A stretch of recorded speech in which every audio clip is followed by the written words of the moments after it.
It's time to die, you will die a horrible death. Hi, my name is Tom, and this happened about a week back. This horrifying event scarred me for life. I was in the park one of these days, talking with my best friends. Talking with my best friend, Jack. We were talking about how we used to cry when we used to want to go to the beach, and our parents wouldn't let us. We talked for some while and chuckle. Things was actually going pretty smooth. My mom and dad was at home, and when we were talking, things was getting pretty smooth until a while a horrifying event started. The park what we were at wasn't quite public. The park what we were at was full of grass and saplings. We were talking to Emma until Emma started looking in front of her. She looked like someone threw ice water on her. I said, "What?"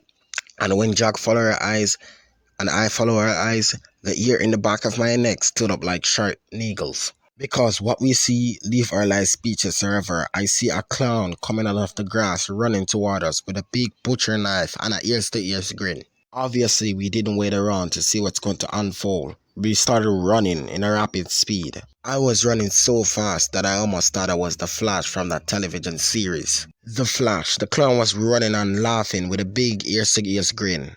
The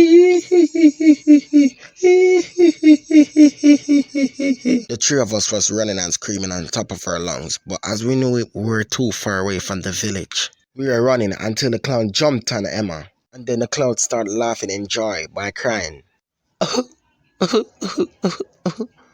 "I got you now," he said. The next horror event vigorously happened in front of me and Jack. The clown was ready to raise his butcher knife. It's symboling he was going to slaughter Emma.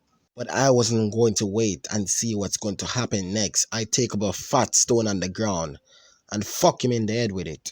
The stone landed right in his eye. He screamed out in pain. The stone was deep in his eyes, and we didn't stop there. Jack next take up a stone and started stoning him. And then next, Emma ran away from the cycle, and I joined in with Jack. We were stoning him vigorously, and after we stoned him down, we ran away from him.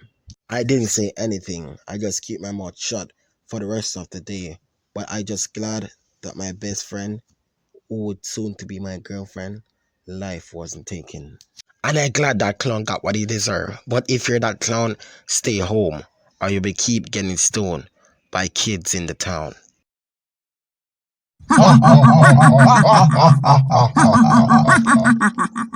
Hi, my name is Thomas, but you can call me Matthew.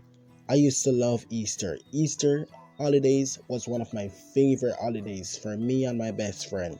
Because on Easter, we will have an event with the chocolate eggs. But one Easter changed my life forever. I can never forget this terrifying moment.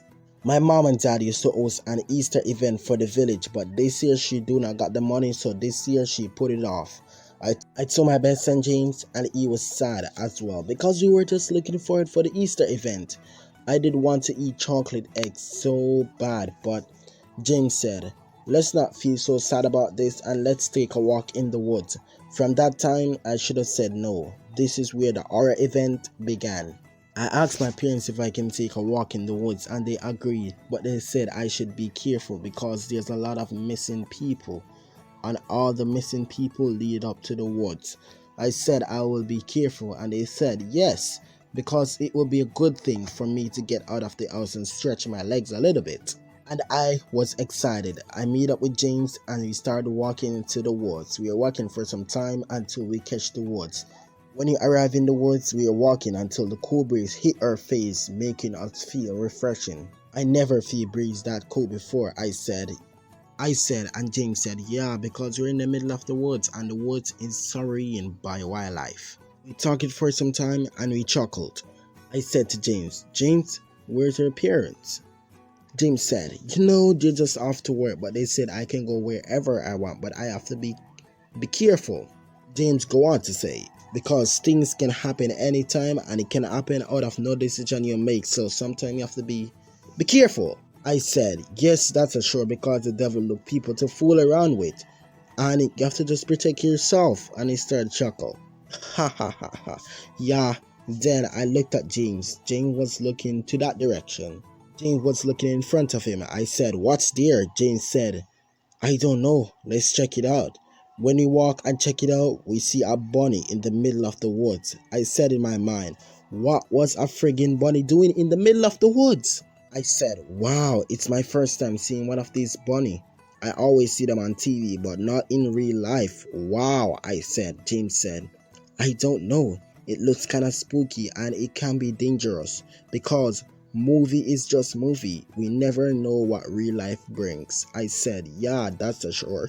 I said to James, you can lighten up a little bit, James. It's not every time you need to be serious. It's not every time you need to act like a grown-up. James said, I don't know. I said, whatever. I said, little guy, you can turn around. You're so cute. Just turn around. I tried to push off James' weird expression to me because ever since we're little, James always trying to act like a grown-up. I said to the bunny, you can turn around. And when the bunny finally turned around, the ear in the back of my neck stood up like sharp needles. What I see leave me speechless forever. When the bunny turned around, the bunny didn't have any eyes. It was black and hollow and maggots was yamming out the eye sockets. And the bunny have a crooked grin on top of it.